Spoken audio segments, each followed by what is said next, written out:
Start with drawing an oval or any shape you would like to begin your stingray.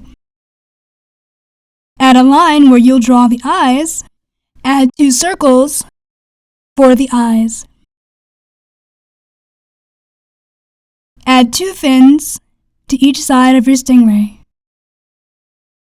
Draw a curved or squiggle line to form the tail. Add an additional line to finish your tail. Add eyebrows above the eyes. Optional, you can add a mask. To add the candy cane, start by drawing a curved line. Finish your candy cane by adding lines and more details. Color in your stingray and candy cane.